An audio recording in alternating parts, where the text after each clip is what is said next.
Hello, Year 6.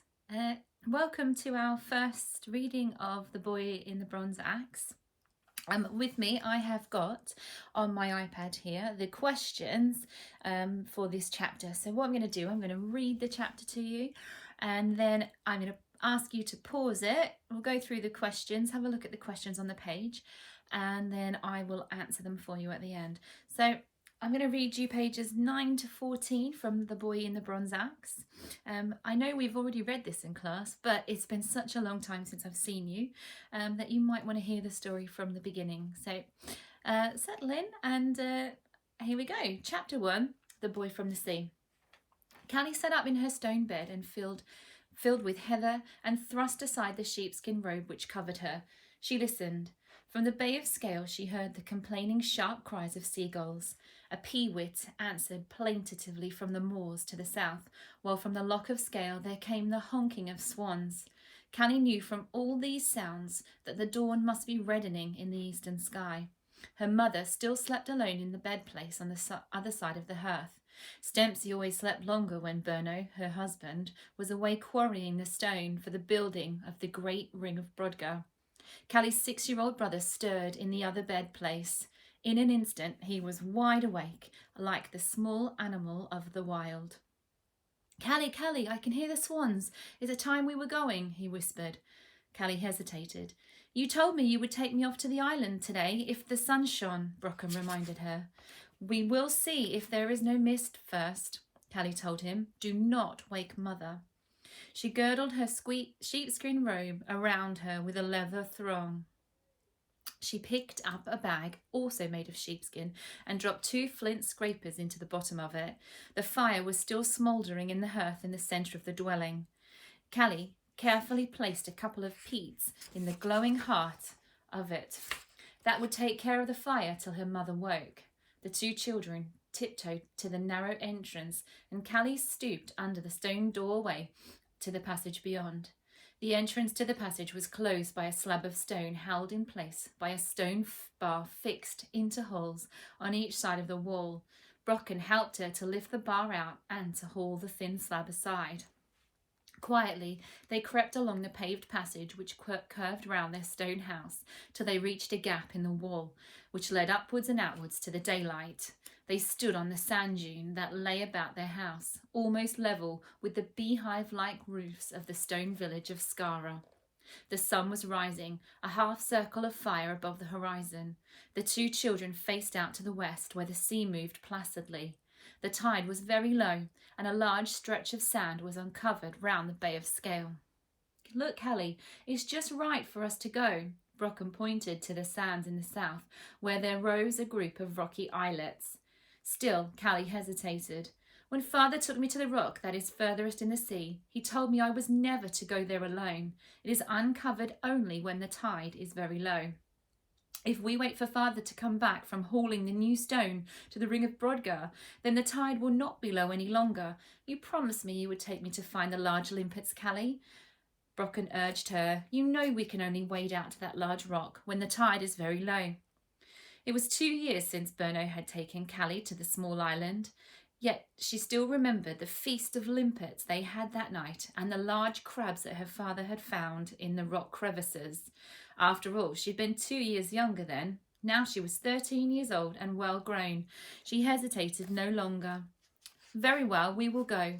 You must watch your feet over the slippery seaweed, she warned Brocken. They scampered across the dunes and the wide sandy shore till they came to the chain of rocks stretching out to the sea from the south side of the bay. Callie kilted up her sheepskin tunic above the leather girdle. Brocken hitched up his tunic too. Between the islets the sea lapped gently. The tide was very low, a neap tide. Now we must wade, Callie said, and clutched her sheepskin bag more tightly under her arm. It was drawn together by a plaited cord of strong marram grass threaded through pierced holes. The children plunged and splashed their way through the pools and over the rocks. Once Callie's foot slipped and she almost fell into the channel below. I shall have to step carefully when I come back with the heavy bag of limpets, she told Brocken. At last they reached the island furthest out into the sea. It was a little more than a large rock. The limpets clung all round, just below the fringe of green seaweed that marked the level of high tide. Callie handed Brocken a sharp flint with a razor-like edge. "Come on, work quickly. As soon as the tide rises, we shall have to go." "You spoke truth, Callie. The limpets here are much bigger than those on the shore rocks," Brocken said with satisfaction. The children chipped away with their flint knives. They had to get the edge of the flint knife under the limpet shell and prise it upwards. Prise means to really work hard to get it out. Their hands grew sore as they worked, but the bag grew heavier. "We shall have a feast for father when he comes back from the Ring of Brodgar," Callie said happily. A few miles from the stone houses of Skara, a great stone ring was being built for a temple. Berno had gone to shape the enormous stone the men of Orkney had hewn from the quarries. The tribesmen had only stone and flint axes with which to work. Already men had grown old and died in the labour of hewing and hauling the stones to the Ring of Brodgar. Berno was a clever man at working stone, and he supervised the labour. "Brocken, there are great crabs in the pools here," Callie told her brother. "Down near the bottom of that gully is the best place to get them." They climbed down to the rocky gully to the pools left by the tide. A big crab scuttled under a shelf of rock. "Ah, I'll soon have you out of there," Brocken cried with delight. He parted the trailers of seaweed. The crab cowered beneath the pedal and waved his great claws menacingly. Callie felt at the bottom of her bag for the small stone axe her father had hewn and polished for Brocken. It was fitted into the handle of antler horn and bound tightly with strips of sheepskin. Every boy of the village carried a stone axe as soon as he was able to use one. She handed it to Brocken, then she snatched the pebble from above the crab. Brocken brought the axe down smartly before the crab could scuttle away. Callie caught hold of the crab by his shell and tossed him into the bag with the limpets. "Oh, mother will boil him in the pot tonight," she laughed. A small flatfish tried to bury itself under the sand at the bottom of the pool, but Brocken stunned it with a quick blow of the axe. It too joined the crabs and limpets. The children were so delighted at their captures that they went on searching the pools, clambering up and down the rocks. They caught 2 more crabs, and then Callie spotted a small eel in a crack between 2 rocks. She put a limpet down at the entrance to the crevice. The children watched, holding their breath. The eel emerged to snatch at the limpet, but Callie moved faster still. She pounced and caught him behind the head with her hands. The eel writhed, but Callie held on. She dropped him on a flat rock. Before he could squirm away, Brocken's stone hammer dealt him a death blow. "Here are some great big limpets," Brocken pointed to a rock nearby.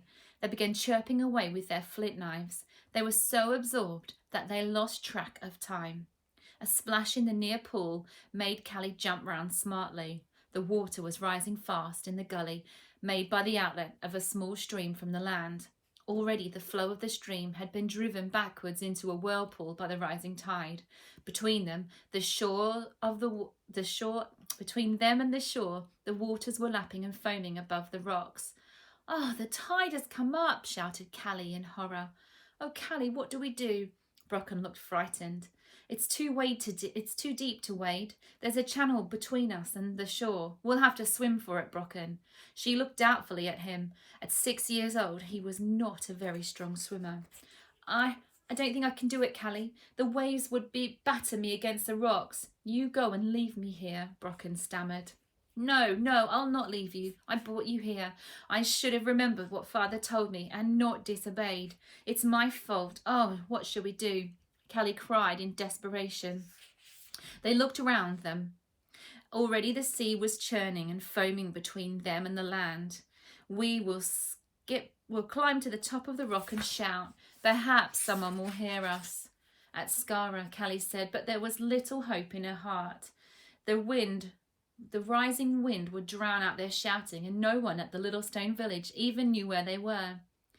In her fear, Callie did not forget to put the flint knives and the stone axe in her sheepskin bag. She hauled it up with her to the top of the spray-drenched rock. Then she burst Then she and Brocken shouted and shouted till their lungs were fit to burst.